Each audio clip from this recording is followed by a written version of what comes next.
Talking real estate with John Gibson, your co-host Mark Warren, and today we're joined by one of Australia's most respected political journalists who brings a unique perspective to our conversation. This lady has spent almost 2 decades with Sky News Australia, where she now anchors AM Agenda, the network's flagship morning program. Throughout her stellar career, covered everything from the heart of Canberra's press gallery, covered countless elections, leadership battles and spills, national debates, to fierce immigration debates, and gained a rare access to Nauru at the time to report firsthand on offshore detention. She's known for her sharp, balanced interviews, and she's laughing at us, and her ability to hold the nation's decision makers to account. Away from the camera, a mum navigating the demands of both journalism and family life. We're thrilled to have her here with us today to share her story and her insights. Talking real estate with John Gibson, proudly brought to you by locatenegotiate.com.au, as we welcome Ms. Laura Jays. Welcome. Thank you. That was very generous of you. I appreciate it. Well, thank Mia, because she helped me with ChatGPT. I will thank Mia. Let's have a convo. I'll get you into my next contract negotiation. Please. Yeah. Laura, thanks for coming in. It's been a long time. It's my absolute pleasure. Thanks for having me. First of all, just to kick things off, tell us about your morning ritual. Oh, okay. I get up at about 5 and scan all the newspapers. I mean, as Mark said, I've been doing this for almost 20 years now. So it's like a long progression. So stories come back on themselves all the time. So you get a lot of corporate knowledge with things. But I scan the papers, I speak to my producer, put in requests for interviews, people here, people around the world. Then I start writing things. I drive to work. It's at Macquarie Park, about half an hour away from Sydney's east. Then I start writing my openers, my intros, putting the show together, and then boom, boom, on air at 9 o'clock for 2 hours, live. Wow. Sounds easy, mate. Yeah. Easy. That's how you do it, Gibber. You ready? How many coffees? Just one. 1 week, one a day. 1 week, one That's a all day. I need. Yeah, Yeah. perfect. Yeah, it's good. Perfect. I love it. Before we start on your journey, like I do with all the guests that come on, I like to write you out a cheque, because I'm a generous sort of person. Okay. You've still got a I'm check. going to write you out a cheque for generous today, $3 million. Yep. Great. So 3 mil. 3 mil. You've got to spend it on property. This could be a lifestyle property, it could be an investment property, it could be something towards a new home you want to live in. Yeah. What are you buying? Where are you buying? A little semi in Bondi, I reckon. You like Bondi, don't you? Love Bondi. Very Bondi. Yeah. I don't even know whether $3 million would get me a little semi these days in Bondi. You might have to, just call on some other resources. Yeah, I think I would. But look, Bondi. What is it about Bondi? What do you like? It's just magic. It is. It's my kids love it. I love it. Access to the beach. There's a lot of young families, so I feel I'm with my people there. It's really easy to get to work, and you just have these magic afternoons that living there you only get to see. You can visit Bondi on the weekends, but it's these magic afternoons that you have where the sun's out. Apparently no one works in Bondi, or they're all working from home. So you can have just a beautiful afternoon when the temperature's great, and I reckon there's about 10,000 people walking on the boulevard there. So I reckon it's just beautiful. I reckon a must-have would be parking, wouldn't it? Yes, absolute. Would you get must-have. parking with the semi in Bondi for Well, 3 mil? No, you'd probably get one without parking Yeah. though. And I tell you what, there's like an army of e-bikes at the moment. That is the new thing. Everyone's got an e-bike, and all these kids It's happening in high here school. It's happening here in Coogee, just over the hill. Yeah, it's like this mass gangs of e-bikes when school finishes every afternoon. So, I mean, I'm not complaining. I'm just saying I'm the one with the mum with 2 kids on an e-bike. It's not as cool. Yeah, my son goes to school, and I reckon there would be, you go into his school, there'd probably be 200 e-bikes now. Wow. Where are these kids getting $4,000 for an e-bike? That's what I want to know. Well, they live in Bondi. Or out in the Shire where you folks are from. I was battling to get a BMX bike at Northmead. I'll give you that much anyway. Exactly. Well, my dad always Venting. talked about how he only got a geared wheel, so you know, Oh, a geared wheel. one geared wheel. Yeah. We remember those when we give a geared wheel. It was just one. That hence the term one gear. Yeah, exactly. Yeah, I'm pretty how sure, we've yeah. evolved, you know. You rode a unicycle, didn't you? No, I didn't, mate. Good on you, Joe Reagan. I get you a job at the comedy store. Oh, the sledging has Stick begun. to the real estate, bro. Wow. Oh no, let's roll it back. Growing up, tell Yes. us what happened. Well, I'm a Where'd Shire you girl. live? I still claim to be a Shire girl. I'll always be a Shire girl. We grew up in Cronulla. I'm the eldest of 4 kids, as you know. First, growing up, I was born in Croydon Street, right next to the police station, in a block of flats there. But I don't really have a lot of memories of that. I just remember Mum and Dad pointing out that's where I was born. And then moved to a beautiful cul-de-sac called Elm Place, which Yeah. is, that's Baronier, isn't it, really? Is it Yeah, it's Baronier? Barney, Woolooware. Yeah, sort of, Woolooware, yeah. that kind of area. And I mean, the Pigots lived up at the end of the street. The They- Provins. the Provins. And a good mate of mine Wow. lived across the road as well. For a That's while. right. Yeah, that's right. Wow. And so it was just this great, idyllic childhood, you know. Yeah. Swimming pool, cubby house, Yeah. my own room. Yeah. And then we moved from that. And then all I remember is Mum and Dad moving every 2 years from there. And it's something that I can't ever, get out of my head. I've got this innate reference to that. And I think the only way to get ahead is, buy a house, renovate, flip it, and do all the hard work in that. I remember how hard it was for Yeah. them, but it eventually got us our dream home in Red Gum Avenue. You more Well, or the less red answered gum. the question Yeah. here, but I wanted to take back to Shire for a start. Gibbo, you've told me often about where you take the cruiser down the beach there, and you Yeah, that's our boat harbour, So Have you been to Boat Harbour? Yes. Because I've never Oh, been to Boat Harbour. As a kid, but the sand hills were much bigger Yeah. than they are Okay. now. No, I just thought I I'd mean, it was there was people that used to live out in the sand hills in huts. I mean, I remember one of Dad's friends who They're was a still fellow up the end. hostie. They're still up the Yeah. end. You can- hippies? No, Pretty they're well. They're pretty much living off grid, Right. Yeah, it was before Tucker it was Carlson. trendy. Tucker Carlson.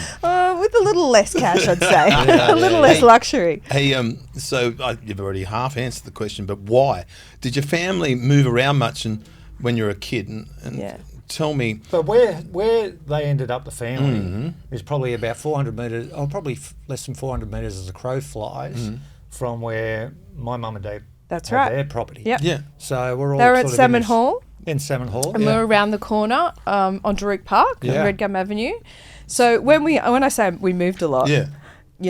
like streets away from each other, not Right. not really suburbs. So All we right. never really moved out of the Shire. But Darook Park is one of the more beautiful beaches there, and it was the party house, Yeah.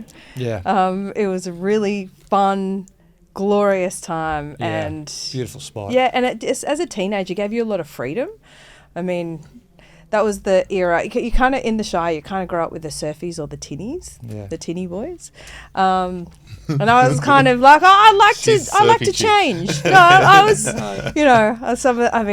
some of the things we used to do. I think that some of the boys used to pick us girls up at Darook Park at the tinnies in, like at really low tide, and go out and have a few wines.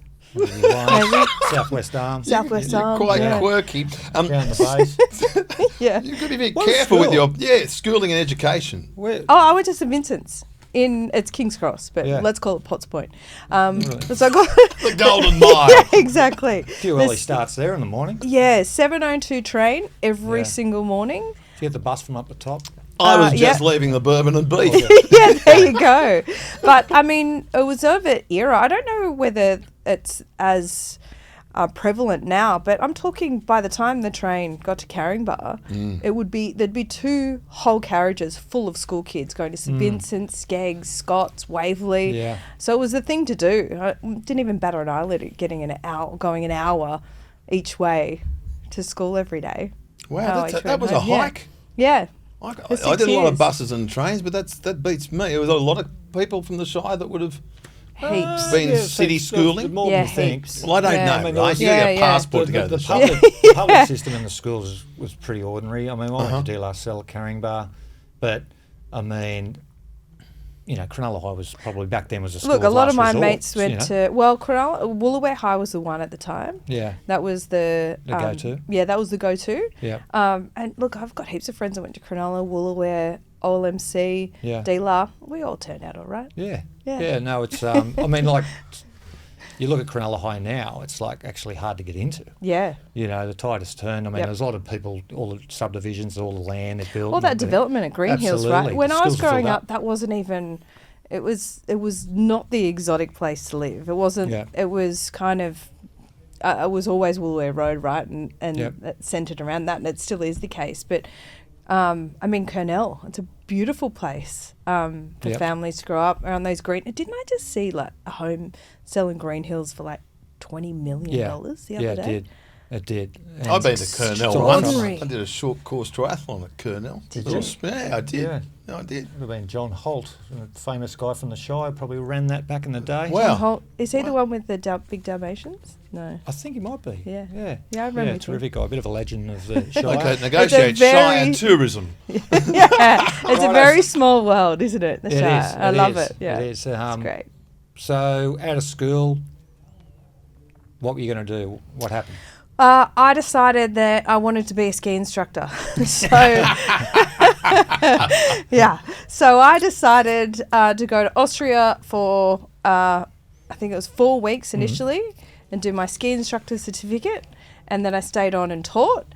And I did that for, that season. And then I decided this is a pretty good lifestyle. Doesn't pay very well, but I'm really enjoying my time. So I went back a couple of seasons, but did uni in between. So Oh, right. So yeah, I did yeah. uni in between. Didn't waste too much time. Mum was like, do uni and then go back and do your season. So I did that. Yeah. So, what were you It was studying at good. uni? Actually studied sports journalism at Bathurst University. So I, in my wisdom at 18 years old, thought I love skiing. Yeah. So I want to do sports journalism. Yeah, and I was it's a big market for snow skiing in Bathurst. yeah. And you're big on rugby league, aren't you? Exactly. You know what? I'm big on rugby league to the extent where I still name drop Jack Yeah. Gibson. I Hey, grew up, well I grew said. up on his family farm. Hey, OG. He is the OG. Yeah. Yeah. Yeah, I he drop is. him on my show. I'm always talking about Yeah, you the spent a Gibson. lot Good. of time at the farm. Yeah, I did. Yeah, I spent a growing lot up. of time on Good. Jack's farm. If you get a growing chance, up. I told John this morning, he hasn't seen it yet, but there's some old grainy vision that's available. It's Ray Hadley talking face to face on another network, but you can search it. And he does face to face with Michael Cronin, but most of it is wow. old grainy vision of the great Jack Gibson. It's Wow. amazing. Get Yeah, a I've gotta chance. watch It was that. on last night. Well, Yeah. all the old photos of Jack are still hanging at the farm, like with the famous one with him in fur the fur coat talking to Bob Yeah. Hawke, Yeah. and it's a I still get people, from time to time think that they've found that coat because it went missing. yeah, right. I don't know how, but everyone's got a story on it, but I still feel Where like do you they've think it found- is? Yeah. Actually, I've never asked him that. Where is it? I think he probably lost it in transit In and transit. travelling overseas to America. Right, That's okay. where I think he probably lost it. So you don't think someone nicked it as a souvenir? That's what I've always thought. Possibly, but you'd think it would have all come out in the wash by Well, now. there's wouldn't it? another thing, Laura. I don't know if you knew about Jack, and I can say that. They'd want to be very careful if they stole something from Jack. Oh yeah. Yeah. That's all I'm saying.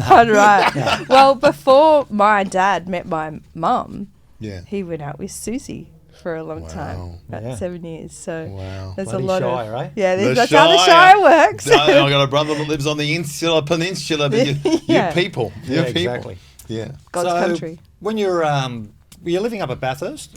Yep. No, I was commuting though. So so tell us, like, Oh, I think I paid like $80 a week for this rental house with Yeah. 4 other girls. Yeah. And I was actually going out with Dave Hyland at the time. Davey. Yeah. Dave and I went out for a couple of years, and he used to pay me and my roommates to clear out for 1 week a year or 1 weekend a year, and that was the Bathurst 1000. Oh, yes. And being uni students Yes. and not having much money, I mean, I think they were paying us like $1,000 for the weekend. Hello. Yeah. For him and his mates to take over for the weekend. I don't know what went on in there. I think it was all very above board, but there was a lot of blokes in one house. Yeah, So, yeah. you know. Blokes get together, don't really I care. leave it alone. Yeah. Mark's looking nervous. No. No, there's a terminology that comes to mind when you get 20 blokes in one house. But no, I'm hearing it's a blokey weekend. Oh yeah, totally. Yeah, it's a I was blokey more than weekend. happy to do it. To watch them go And around look, and cheap around. for them works for us. Yeah.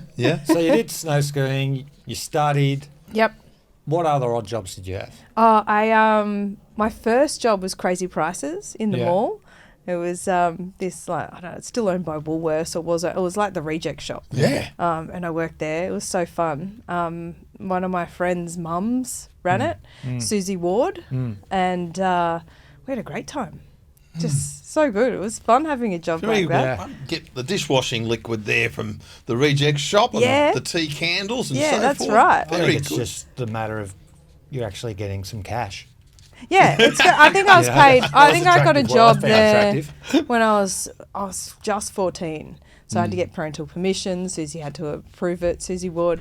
And it was a great job, just having a little bit of freedom. And then when I went to uni, do you remember the Today FM Black Thunders? I do.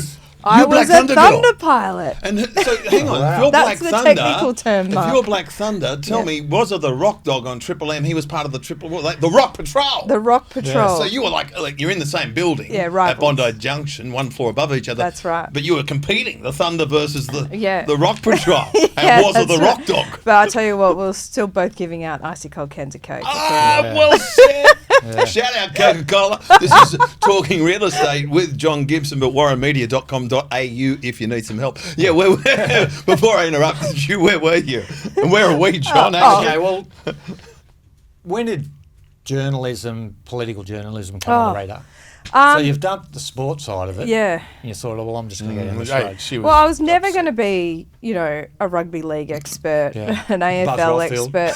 Oh, God, I wish. He's got an incredible brain on him. His recall for historical events is just incredible. He's got a bit of spice too. Do you know what? Buzz. Yeah. I told Braith and Astor this. My youngest memories are a Leichhardt Oval, Amco Cup. My dad calling the football, and I'd go out in my pajamas. But I remember Buzz when he had the big afro. I'd sit in the press box in my pajamas with all the journos. And I can still see Phil Rothfield, a very young Phil Rothfield, with all this crazy hair. Wow. I'll leave it there because he's got too much clout. Yeah, exactly. Well, I love getting Buzz at the races. And just, the off-the-record chats with Buzz Off the record? are the absolute best. Yeah. That's his new podcast, by the way, with Andrew Webster. Oh, is it? Jack's Well, author. there you go. Yes. There you go. 6 degrees of separation. Yeah. So where were we? So what did you ask me? What did I do? So how did you get down the journalism. political Okay, road? so I started with Sky straight out of uni. So we used to have, they used to have this program where... Like a cadetship type of a cadetship. And I started at the very bottom at Sky News. So when Sky used to be owned by 7 and 9, I used to be at 9, at 2 in the morning, and I'd be sending tapes over to Sky. And that was my job. That's how I started. It was called a liaison. And then eventually I became a digital producer, then a producer, then EP. And then, Sky was a pretty small, uninfluential operation back then. And it was kind of the forgotten cousin of all the big networks. But they all had a stake in us, but didn't want to put any money in it. Before its time, waiting for what's called cable television. Yeah, that's right. So, and then we opened a bureau in Brisbane. So I went and opened the bureau. So I was general news. I was what they call a VJ, a video journalist. So I'd cruise around with my camera, I'd report stories. So it was a pretty hard job to do. But then my boss said to me one day, I think you should go to Canberra. I said, Angelo, absolutely not. I'm not interested in politics one bit. And he said, just go. I'll give you a pay rise. I think it was decent at the time. It was like 20 grand. He's like, if you don't like it, you can come back. Give it a year. It's like, okay, I'll do that. I got there. I really didn't have any idea about politics. Mum and Dad didn't discuss politics with us. We weren't a political family. And I think that's a great comment on our democracy, that a lot of families just don't sit around talking about blue or red or ideology and things like that. But Do you watch Fox or CNN? We just didn't discuss politics at home. But it just wasn't on our radar. So anyway, I knew nothing and I learnt quickly. And welcome back, Talking Real Estate with John Gibson, proudly brought to you by those great people, locatenegotiate.com.au. Where were we, Gibbo, before we kept interrupting each other? What I want to ask, because Laura's getting some traction with her career. Yeah. You're saving a few dollars. Mm-hmm. When did you start feeling like you got to dabble in property? Not until I met Alex, Yes. my then husband, because I spent every cent that I had on travelling, basically. Yeah, Until Austria. Yeah, exactly. Yeah. Austria. I would go to Europe every year. You know, I Yeah. lived in London for a little while, and it was just really hard to save. I think it's Yeah. even harder for young people to save now. But didn't really start dabbling in property until I came back from Canberra. I lived in Canberra for 3 years, and Alex and I had moved in together at the time. We decided, well, we made a deal with each other. Yeah. He's from Adelaide. I said, I won't move you to Cronulla if you don't move me to Adelaide, okay? Yeah. So we settled on Sydney's East because Yes. it was easier for us with work, and we found this beautiful apartment in a small block, a block of 8 Yep. on Bellevue Road, and we paid about 800 grand for it at Wow. the time, a two-bedder, and that was really expensive. So when you found that property, what type of property were you looking for, and did you do a fair bit of due diligence before you jumped in? A fair bit. I was probably a little bit more reckless than I am now. Yeah. I think when you buy your first property, you're kind of just diving in. Like, Yeah. you can do all the due diligence you want, but if you're not kind of studying the market, or you just kind of want to get in. So Yeah. there's that, Yeah. you got a lot more emotion. And I think everyone has a lot of emotion when they're buying a property to live Yeah. in. But when you're buying your first property, it's a lot of emotion. You're really just looking for something you can afford. Yeah. And like everyone,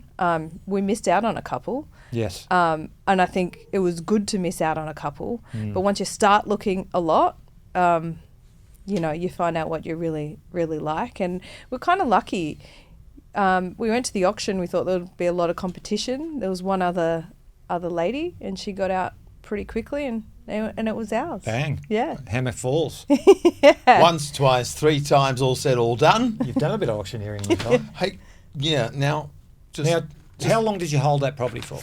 I want to say 2 or 3 years. Yeah. 2 or 3 years, and then we did a little reno. We had our first baby Sophie in there. Yeah. And then we decided to move. And I don't know whether everyone does this, but once you buy in a suburb, you become really affectionate for it. Yes. And you don't really want to move out of that suburb because you're familiar with it. And anyway, we kind of just went over the hill a little bit and found this place in Bondi that had been on the market for a while. That's not too far. No, it's not only around the far, corner. but it's just, I know it's just around the corner, Yeah. but it's a whole different, it's Yeah. a really different Different vibe, vibe, yeah, it is. Bondi, absolutely. And we bought a semi in Bondi. Did you sell first? Yeah, we sold. Yeah. We made some good money out of Yeah, that that's too. good. Yeah, we made good money. Now, you partly answered this question as well, but John's got me down here to ask this question. You've lived in Canberra. Yep. And we got your thoughts on Canberra initially. Yeah. 20,000 rise, which means that would have been 20 Bathurst 1000s. Canberra, Sydney. How do you see those property markets? How do they compare in your eyes? My God, that's a... Yeah. How do you see those two They don't markets? compare at all. I mean, Canberra's pretty stable because of the massive Government. amounts of public servants, right? And it's a very different way they've outlaid their suburbs. It's Yeah. almost like... If you like a roundabout, Yeah, go to Canberra. if you like a roundabout, you'll be fine. But each suburb has their own little centre of shops. Yeah. And they've also done this thing in Canberra where there's a lot of affordable housing mixed Yes. in with, so it's mixed residential. Is that Yeah. the right term, Yeah. John? So it works well. There's a bit of development there, but the prices don't fluctuate. Yeah, and the A other lot. thing too, which steers a few people away, is because when you buy in New South Wales, you're buying, you're buying Torrens title or Strata title. Down there, you're buying 100-year lease. Yeah. Like And the UK. that turns people... Banks accept it. People can still borrow, but people get a bit freaked out by it. And, I had a client and they were adamant they wanted to buy in Canberra until they found out that it was leasehold and they were off it. Staying on that. point there, Christopher Warren, he bought in England when he spent 10 years in London. Also, And- 100-year lease. That's standard. Yeah, so his property's there. Like he's freaking out because one of the properties only got 50 years left on Yeah. it. To your point, yeah. So it can get a bit freaky, really, because he says it can be very hard to sell once you get there. It's a 50-year lease, and you've got to pay an extravagant amount to get it back to that 100-year lease mark. Anyway, I digress a little there, Gibbo. I want to ask you, when you bought into your new property, tell us that journey. The one in Bondi? Yes. So we looked at this. It'd been on the market for a while. It's a semi in Bondi, no parking, and they wanted like 2.5 million at the time. And again, it's that emotional. You get so invested in it. It's like you walk into a place. You know where your bedside tables are going to go. You think, oh, the couch will go there, and so you're living in it already in your head. And I remember the real estate agent at the time said, look, we've got someone else on it. What do you want to do? Blah, blah, blah. I said, look, we're going to Kangaroo Island, which is this remote island off South Australia for the weekend. When we get back, I'll let you know. Anyway, so he called me while we were on the island and said, it's going to go. I need your final offer. I said, okay, we really want this house. He's like, okay, well, I'll send you the contract.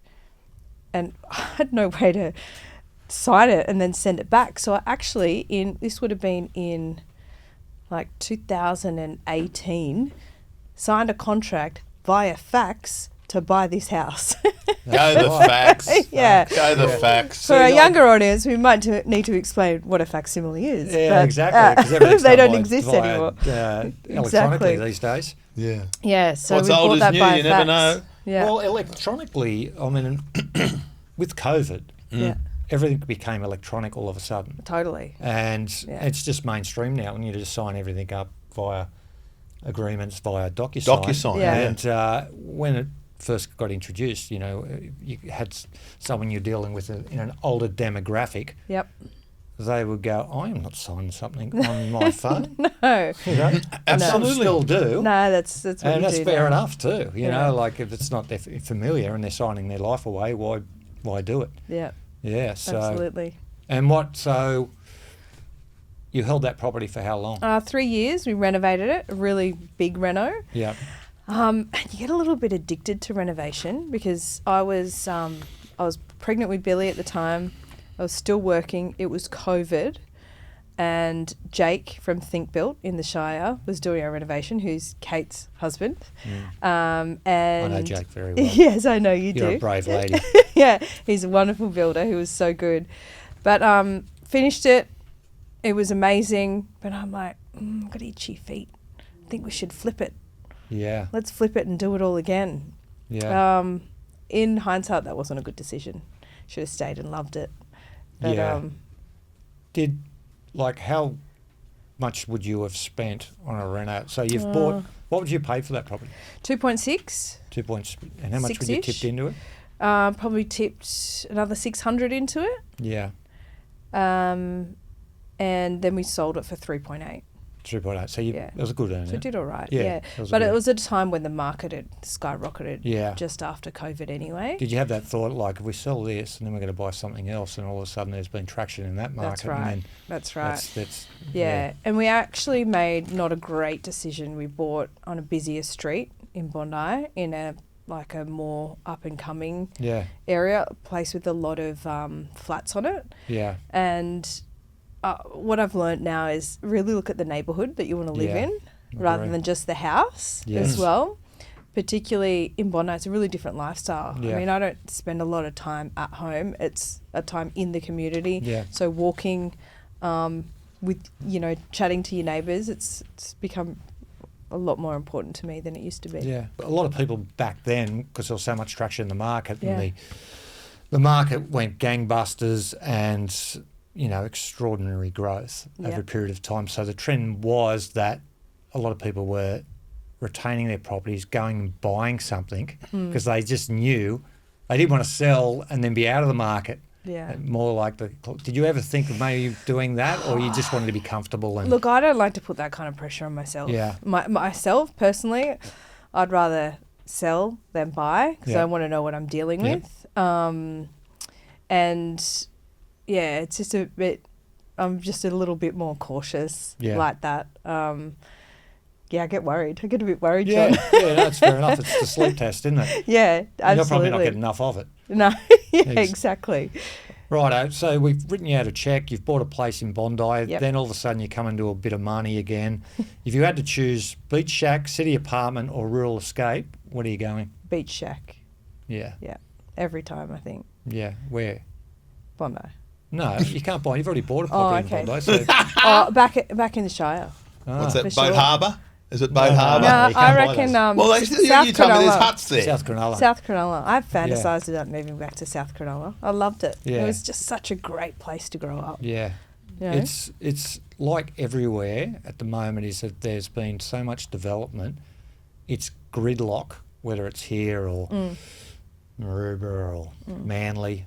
It's just, they're just not building enough infrastructure to support all the development. Get on the e-bike, mate. I have. I'm just about to buy one, actually. My son's got one. He's rides at the school. I'm not allowed on it. So I've got to buy my own one. Yeah. What about you, mate? Fair I enough. haven't got one and they drive me mad around here. And they're getting out on Coogee Oval as well. Doing yeah. burnouts. Mate, Wheelies. what do you really expect from a 13, 14, 15-year-old kid? And they drop their litter all over the Do you think ground. they're really going Now, to... if I did that when I was a kid, Wouldn't happen and with I'm a getting geared old wheel, because would you're it? almost walking to the gym here. This is Elevate Studio, and you're almost say, guys, you know, how about the rubbish? Yeah, like you get protective of your You do. of your environment. Totally do. You've anchored news shows like Lunchtime Agenda, Yep. Newsday, and now AM Agenda. Which has been the most challenging? Look, they're all got their challenges. I mean, they're all similar shows, to be honest, and just different times of the day, different iterations of my career, different experiences. You know, I've been at Sky for nearly 19 years. So that's almost half my life. Just stop doing the maths. Stop. You got into I'm nearly journalism 42. early. I'm nearly 42. Yeah. Yeah. Hey, well done. That's a distant memory for me. So look, I ya. think it's all challenging. Now I'm confident in what I know, and I think that just comes with age. You know, I've had a lot of experience in Canberra, a lot of experience with politicians. I've covered now, I think, 3 US elections. I've covered the midterms. I went to Afghanistan for the Afghan war. You know, all the leadership challenges, and it's when it comes down to it, it comes down to people. You're one of only a few journalists to be granted access to Nauru. Yep. Talk us through that experience. Well, I was actually pregnant at the time with Sophie as well, and it's hot. It is so hot and humid. It's hard to get in. There's actually a Brisbane PR company that does the PR for the Nauru government, would you believe? So I just approached them. I said, when can we do this? I really want to do it. And it took months. So this is what I want to do, kind of laid it out. I just want to actually get cameras in there and see what it's like, because we report on all the time. It was daily at the time, reporting on the immigration issue, people coming via boat. It was the number one political issue at the time. So I just wanted to get there and see what was going on. And there were thousands of asylum seekers living in makeshift tents and like temporary accommodation on this tiny island. I mean, I think it was 20 kilometres. To drive around it was 20 kilometres. Yeah. So pretty tiny. It had 3 Chinese restaurants on it for some reason. I don't know. Everywhere you go in the world, there's a Chinese restaurant. Exactly. Yeah. Everywhere you Very go. important And it had stuff. a Taiwanese embassy. But anyway, I don't know what's going on there. Long and the short of it was what we weren't keeping, and the Nauru government, the Australian government, wasn't keeping people in, you know, horrific concentration camp like conditions. But what it did do is deny them any hope of a life in Australia. Yeah. And that was the purpose of the policy. Yeah. But that was the cruelness of it as Yeah, well. yeah. You know, there's no perfect solution there. No. You have to have control of your borders. Look at what happens in the Yes. US if you don't. Yeah. You have to have control of your borders, but you got to remember there's people in the middle of it all. And I'm not saying I don't know what the answer is there, but to see a group of people with just no hope, you know, and they are stuck. They can't go home. They can't go to Australia.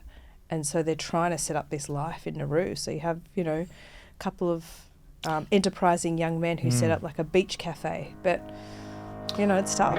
This is Talking Real Estate with industry leader John Gibson. LocateNegotiate.com.au, and back with more in just a moment. Middle East, war zones. Yes. Yep. That experience would have been Yeah. very much an eye-opener. Yeah, Afghanistan in 2012, it was pretty intense because you had to do a bit of training in Al Minhad, which is just out of Dubai. So where were you living when you went to Afghanistan? Were you in a compound? We're in Afghanistan. Yeah. So I was on the base in On the Taran base, Kot, yeah. which is in the Uruzgan province in our in the main. That was our main base for the Aussies there. So you're just living in quarters like the other soldiers are, and it's called an embed. So you're embedded with the Australian forces. Yeah. It was pretty hard for me, I've got to say, because it's a pretty blokey environment at the time, and it was hard for me to crack in and build that rapport. Yeah. Because I think there was almost, because I was a young Were you girl. like dealing with with security factors with the special forces, like, or is not special forces. Special forces are very protected species. But you know, I went to one of the first schools for young girls that they'd never had in Afghanistan, that Australia had set up. Yeah. You know, that was extraordinary to see. I went to Kabul, I went to Kandahar as well. My goodness. It's just, you know, to see Afghanistan, you really got to go to these places. As a journalist in my job, I think it's really important to have perspective, and you don't get perspective without going there. And just seeing, you know, I didn't see all of the country. I didn't see the conflicts, but you're talking about, it's like going back to the Middle Ages. Yeah. I'm talking about people and families living in mud huts. Yes. Where before the forces went in, their main sources of income was poppies, which is the heroin trade. Yeah, absolutely. You know, and the Taliban was running that. Now, these aren't Taliban. You had no fears in that space? Oh, yeah. That was, I felt particularly being female? No, not because I was female, just because you realise the risk. And I could never do it now with having children. And my boss at the time said, I'll send you, but just so you know, if you had kids, there's no way you'd be going. Wow. Yeah. And look, I don't think I could do it now. That guilt and anxiety, it would just be too crippling to go into a war zone like that with two little kids at home. Like, were you genuinely fear for your life? I mean, I was in a Bushmaster, which are those massive. Yeah, I was in a Bushmaster on the way back from one of the sites outside of camp, and I think it took us 4 hours to go 50 kilometres. Right? Wow. And there's checks all along the way. They found an IED, which is an improvised explosive device, and they used to make it out of these pressure cookers, these rice cookers with palm oil. They were really rudimentary, but they found one on the roadside. And if you're in the Bushmaster, it would have protected you, but still you would have been injured, you know, and there's no guarantees. Yes. So we had to wait there for an hour whilst they went out and exploded it. And even then, it was, you know, 100 metres away. When they exploded it, you could still feel it. Wow. So it gives you a sense of, you know, how powerful those little bombs are. And they were everywhere at the time, so...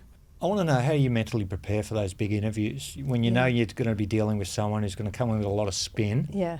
You know, how do you prepare yourself for that? It's really hard because a lot of politicians are very skilled in talking you down. So they just talk and talk and talk. And as an interviewer and as a host of a show, there's nothing more frustrating for an audience when you're interrupting them all the time. So I'm really conscious of not doing that. But if they just give me line after line, I have no qualms in interrupting. They just keep talking, don't they? And you go, it's about knowing what you're talking about, you know. It's about knowing... look, I've been in the game long enough now that I know how certain politicians operate. Albo's very, very good at giving long answers. Oh, really? And especially when you're PM, you know that, like, he's PM, you know.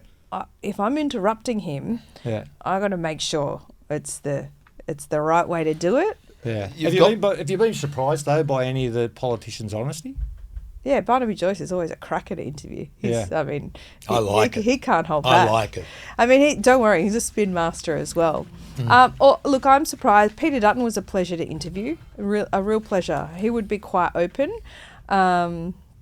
Obviously, it didn't work out for him. Missed the opportunity. last election, certainly missed Do opportunity. you think his persona and it just didn't resonate with a lot of people? Yeah, I mean, it's really hard when you've got that kind of history, when those really hard portfolios. Yeah. And I think in many ways it's sometimes your look and your demeanour. Well said. And what do you do about that? I mean, and he personally, he's got a great family. He's got the nicest seems kids that way. I've ever met. Yeah. He's a really lovely, caring guy. I mean, he has strong views on things, absolutely, but he just didn't translate. Yeah. He just didn't translate, and almost you need a bigger run-up. I know exactly what you're trying to say, and I felt the same. And no matter what side of politics you were on at the time. Yeah. Politicians. But what I want to say is these people that go into public service are mostly very decent. Yeah. I mean, self-interest, some of them get caught up in a bit of self-interest and Yeah. their own power, but I mean, they're still public servants. You know, it's a really hard job to do. It's getting harder. Their financial reward for it isn't huge. Yeah. So I think we really got to take it. Security's pretty good. Security is good, but I've seen what a lot of these men and women give up in terms of their family time, Yeah. in terms of travel. Constantly scrutinised. Constantly, yeah. Politicians are the masters of spin. And I've seen John's questions already, and I'm like, wow, I could spend an hour on one of them, but I'm interested to hear what you say when we get to it. Masters of spin. And now I'm thinking, you've got producers and you've got people in your ears, so you're fact checking, or I hope they're fact checking you if you want to, come back at them. How do you get past the spin? How do you get something real from them? Can I just dispel a few myths here about what producers actually do and don't do? Well, I think that they're the stars. Well, you would say they're You know what they're mostly talking to you about is time. How long your interview has gone for. Yeah. Maybe you haven't asked them about that yet, and you said before in our morning meeting that you haven't, so don't forget about that. So it's more time. So in the heat of the moment, you're really not relying on producers. No, I don't mean rely. I just hope that they be giving you your EP. Not really. It's all down to you. There's not a lot of safety nets in live television, and it's all on you. Yeah. It really is. Producers play a massive part in the lead up and helping you research, but it's in the moment. Yeah. And it's all about one of the, as you will both know, one of the hardest things to do in an interview is actually listen.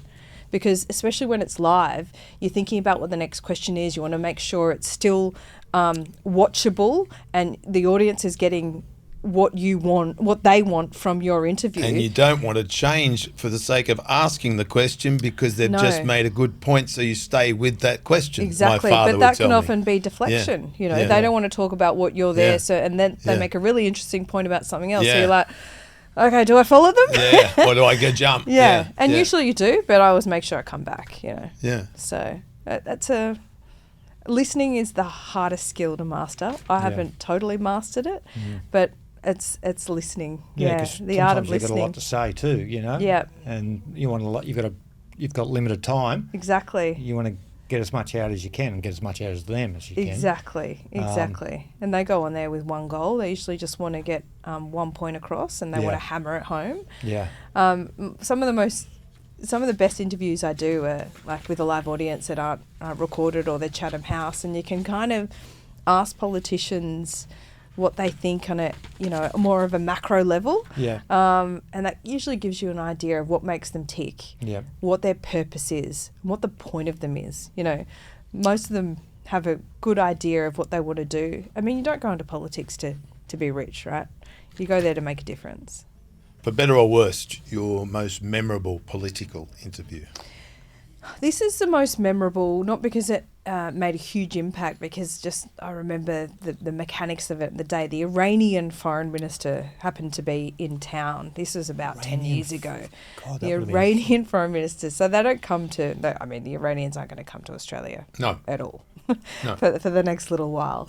But the Iranian Wow. foreign minister was in town. I'd requested an interview. Julie Bishop was the foreign minister at the time. I asked her to put me in touch. She vouched for me, you know. And they kind of made me wait all day. So I was just camped out at the Four Seasons in Sydney all day waiting for a window, and they were kind of holding me off and holding me off and holding me off. And then finally I said, yes, you've got 10 minutes. So me and the cameraman rush into this room. And I was doing this interview with the Iranian foreign minister, and he had his whole entourage in the room, in my view. How many? 10, and there was more outside. So you're sitting there and I'm interviewing you. All the camera sees is that just you and I in a room. Yeah. But I've got then 10 other men only, eyeballing me.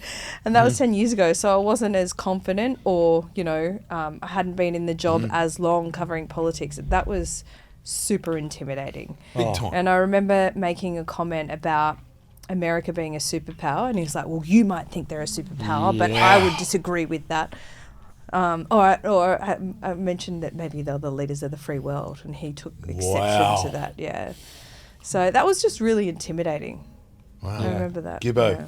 you've Is he got still around, this minister? Or? No, Yeah. he's around. He's Yeah. alive, but Yeah. he's a former. Yeah. All right. Australia has, over the last 10, 20 years, we're all talking about affordability. People being able to buy a property. It's getting harder and harder for people. Yeah. The government's, you know, they've changed the first home buyer scheme just recently. They've talked about build to rent. Yep.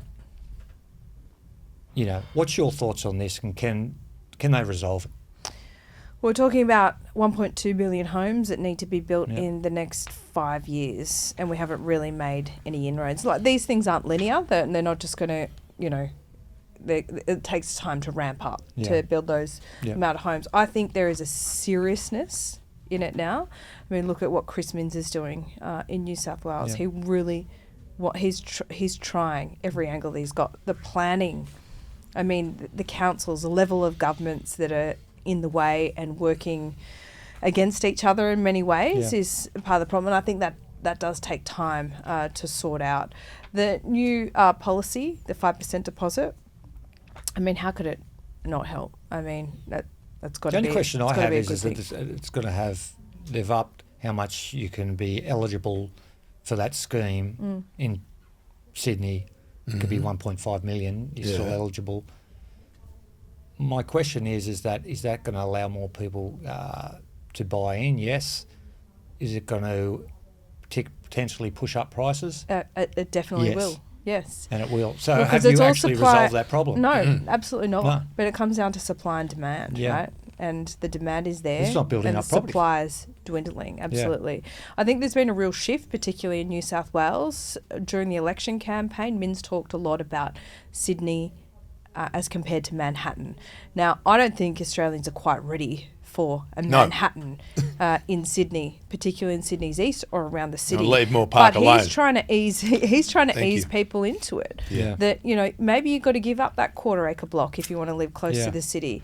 Maybe you got to think about not having a car, living close to public transport, and raising your kids in a different setting. Now, that is not the great Australian dream that we were sold when we were growing up. So for me, I'm on the edge of that generation. You know, I still want that dream of having the home, having a little backyard, saving in Bondi. But Jordan and Alexandra, who are younger than me, you know, Alexandra, my younger sister, is 10 years younger than me. I mean, she hasn't saved a cent her whole life. Yeah. But she's not even thinking about buying a home. So she's thinking about living. Yeah. And she's thinking about lifestyle. Yeah. And maybe investing in something other than property in the future. Now, I think there's got to be a shift in the mindset there.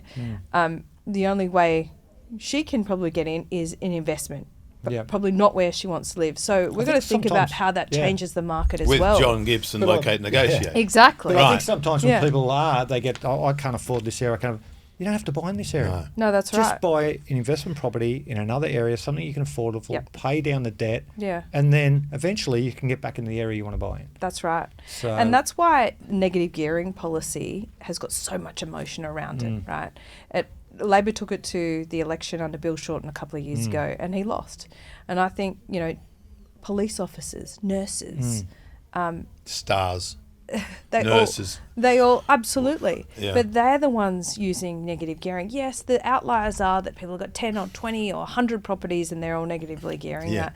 But I mean, going back to what my parents did when I was younger, I thought the only way to get ahead was buy property, flip it, or have an investment. Yeah. Negatively gear it. Like, it was the only way to get ahead, and people see it as really the only way to minimise their tax. And as Kerry Packer said, there's nothing wrong with that. yeah. 100%, Yeah. Mr. And if Packer. people, you Yeah. don't want people parking their spare coin into other investment schemes other than property. The reason being is because if people aren't buying investment properties, there's going to be less properties for people to rent. Yeah, well, that's the argument as well. That's the other side of the and argument. build to rent. I mean, the coalition isn't Yeah. on board with build to rent Yeah. either, by the way. Yeah. But something has to give. Yeah. We're just going to change pace here, Laura. You may have heard of this guy, Donald Trump. I don't know you. Has he permanently changed the way politics is done? Yes, he has. John Gibson's Locate, Negotiate, residential buyer's agent, commercials buyer's agent, commercial tenant representation, seller's advocacy, consult and research services. Locate, Negotiate. You look at the website, smart advice, expert guidance, better property outcomes. John Gibson's Locate, Negotiate, and we'll be back in just a moment. Absolutely, he has. Yeah. But can anyone replicate what he's done? No, they're trying. I Yeah. mean, look at Gavin Newsom. He's the governor of California at the moment, and they've got a tete-a-tete Yes. going on, Yeah. very personal attacks on each other, red v blue. And Gavin Newsom's trying to beat Trump at his own game. He set Yeah. up an account that just basically trolls him all day on everything he does. Is that working? Maybe a little bit in California, but no one has the reach like Donald Trump does. Yeah. The things he gets away with Yeah. are just extraordinary. Yeah. And you've got to look at why we have a Donald Trump. You've got to look at what led to him becoming so successful. And that was after a decade of Democrats, right? And people failed. People were desperate for something different. They didn't care about Donald Trump's flaws. The people that support Donald Trump take him seriously, but not literally. And that's the whole point and magic of Donald Trump. Do you think the nail in the coffin for the Democrats was protecting Biden in the end? Yeah, I do. What about the poor choice after? I do. I do think everyone could see. Actually, the Australian media was well ahead of even the American media, who were really polite. Even the conservative media not talking about his cognitive decline when it was quite obvious. So, and then it just it was an avalanche, and then Biden just could not get out from underneath it, and even every small mistake was amplified. And I think the questions, and we now know those questions were absolutely legitimate. Absolutely. He's making questions not only for America, but they are the leaders of the Absolutely. free world still. Yeah. What I like the America word does you affects used. everyone. I like the word you use, his flaws. I like that word because at the end of the day, personal opinion only, he, like him or hate him, is a businessman who gets things done, and you tend to look at the alternative. He makes mistakes, so Yeah, a lot okay. of mistakes, But and he's very good at deflecting. So do you surround Yeah. yourself with smart people? And the conversation with this will never end with me. But Yeah. I don't even know. The far left's he tried terrible. The that. far right is terrible. Yeah. And I don't know what you tell me. What do you call being in the middle in American politics? Well, it's Where very is the hard to middle? see. Yeah. Because I don't know. It's very hard And to perhaps see. that's what they need. America's very different to us, and we don't want to import that kind of politics here. So what happens in America a lot is that, we could sit around and have a conversation. I could be rusted on Democrat or rusted on Labor. You could be rusted on Liberal. I would have no problems being friends with you. Correct. At all. Yeah. Over there, different. Over there, Red, absolutely blue. not. Yeah. Friendships are CNN, Fox. Seven. it doesn't work. Unbelievable. Yeah. That doesn't work. People So were friendship laughing groups at are me. torn apart, families torn apart.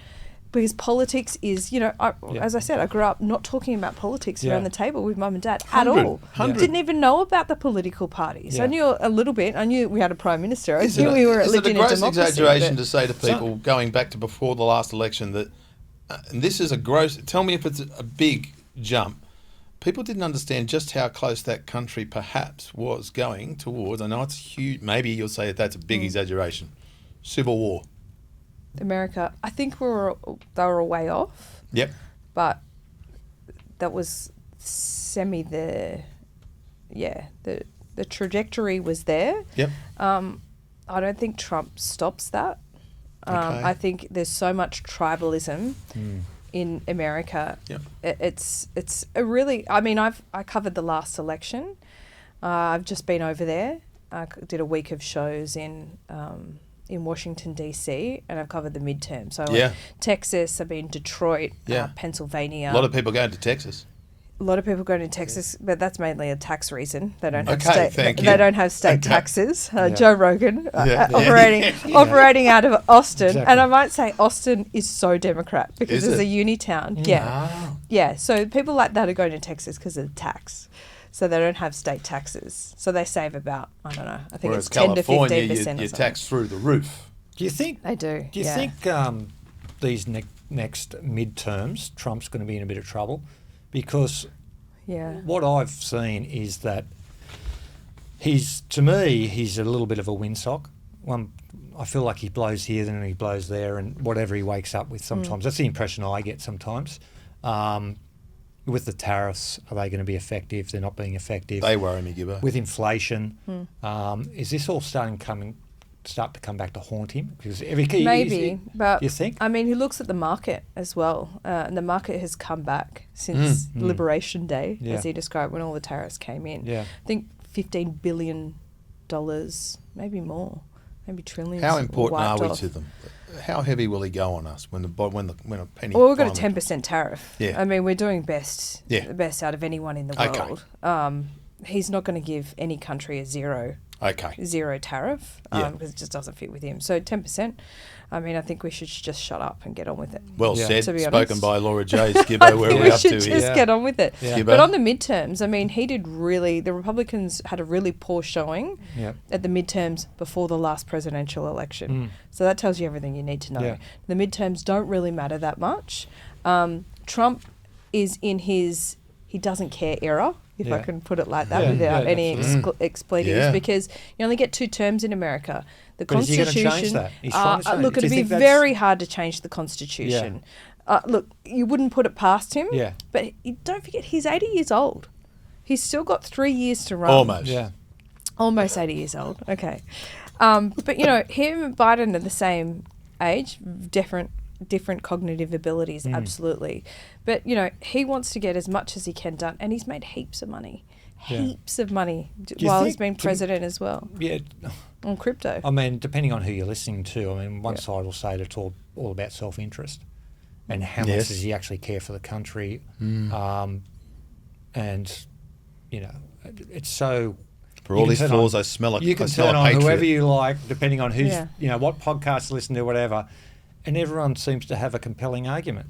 And it's Look, just like, I who's mean, right, who's wrong? The guy's definitely got a God complex. Absolutely. Yeah. He's got this ability and a lot of confidence, right? This life is a confidence game. Yeah. And at Yeah. that confidence game, Donald Trump is absolutely winning. Yes. He would never admit a flaw. He doesn't seem to have much capacity for self-reflection or guilt or Self-reflection, embarrassment. He wouldn't know what that is. I don't think he does. So he's crash or crash through. Yeah. I like Sometimes it works, sometimes it doesn't. Yeah. But, I mean, the social safety net in America is not like what we've got here.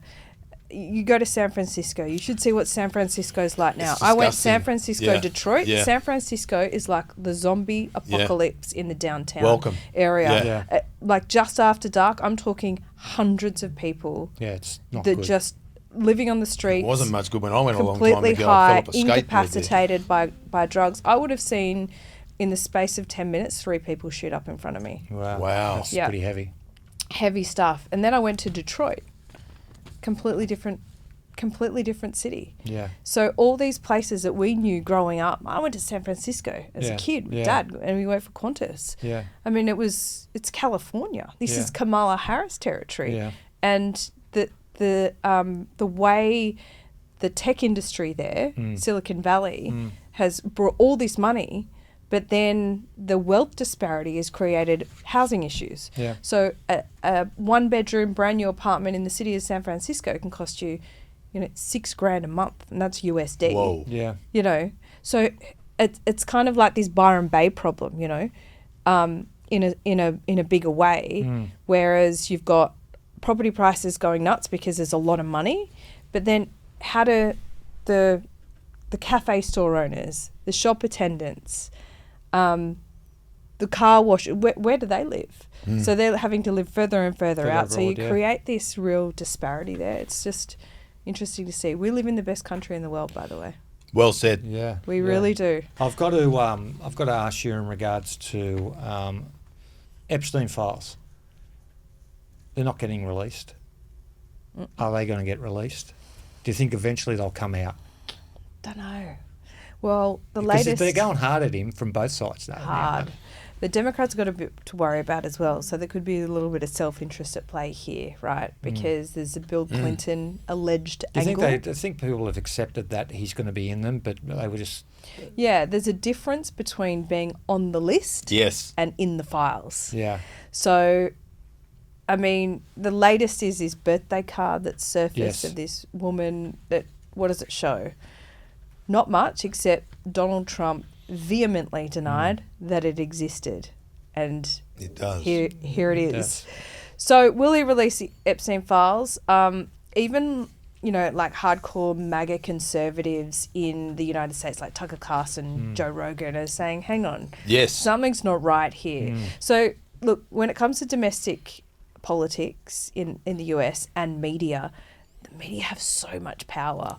Patrick Beck-Davis, the same. But Trump watches a lot of television. He's old school like that. So he watches a lot of and he will just watch it all night. But it was Rogan that flipped the election for him, so surely he'd be onto the new platform, or his advisors would be. I think, I mean, I think he definitely had a big part in that momentum for Trump at the election.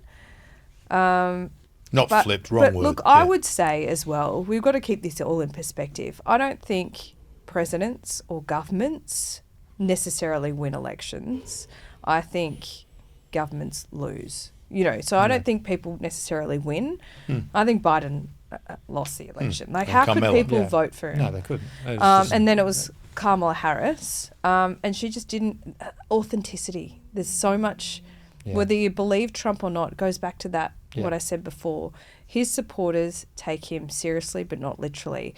Kamala Harris didn't say anything that was resonating with people. Yeah. It was all very Hollywood and polished and inauthentic. Did it sound awkward to you? And that doesn't work. That doesn't work in this era of politics. From the hip and just, they love mistakes because it's authentic. So this polished era of politics doesn't work anymore because social media, podcasts, it just doesn't work. People want authenticity. They are desperate for it, so they forgive the mistakes. Yeah. Very interesting. I know we're a real estate podcast, but I could listen and debate this on another occasion. But wow, But I'm so glad that John brought up those files, because part of me is saying, "Oh, hang on, mate, you can't say that these things are a hoax." Yeah. But I like what you said, Mark. There's being on the list and there's being mentioned, basically. That's right. Yeah. What's been as we're about to hit you with some rapid fire. Okay. What's been, if you haven't already mentioned it, just quickly, what's been your most emotionally powerful assignment to date? Oh, gosh. Anything to do with mental health and suicide. It's really hard to do, and it's intractable. It's an intractable problem, and it's a problem that's not going away. So I've done a lot of work with Blakey Johnston, who's also a Shire guy. Blakey Johnston has done a lot of work. I've had him on my show a lot of times, and 10 years ago, his dad took his own life. Oh, dear. Yeah, and left 5 boys behind and a wife, and it just tore that family apart. And he's been so good in talking about how it's impacted him. I think what what has impacted me about his story, knowing it personally, but also seeing it come to life in the media, is that I think people were desperate to hear something that's not glossed over. Yeah. But also the tools for yourself. You know, the tools aren't the same for everyone. And Blake's got really practical with it, saying, you know what, maybe this will work for you. Breath work. Yeah.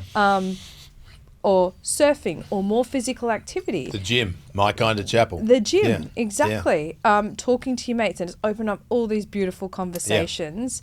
And Braithen Astor is also in that He knows documentary. it so well.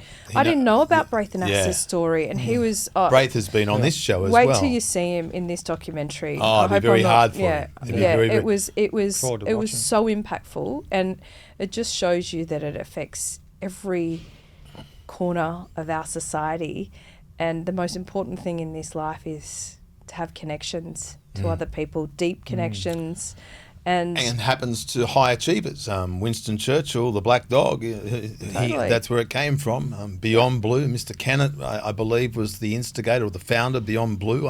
Are You OK? Just an amazing initiative for me in that it's not about dropping $10 in the tray. No. It's more about just asking your mate, are you OK? That's right. It's close to me. Rapid fire questions with Laura Jays, talking real estate with John Gibson.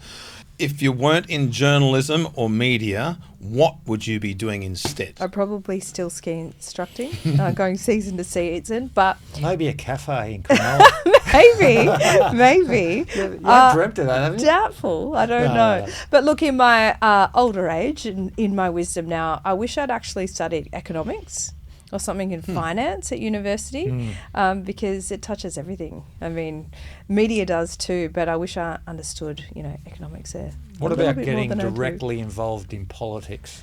Never. Why? Because I don't think I've got it in me to do it. Yeah.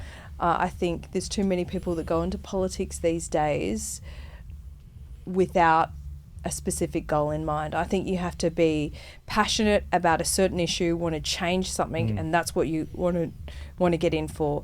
I think too many people go into politics these days thinking that they'd be a really good prime minister, or wanting to be a leader. You got to do the hard There's a yards. lot of people who have a really strong tie. I mean, if I still lived in Cronulla, I would consider being the member for Cook, but I don't live there anymore. I think people with strong ties to their community want to make the lives of their community better and make their community a better place.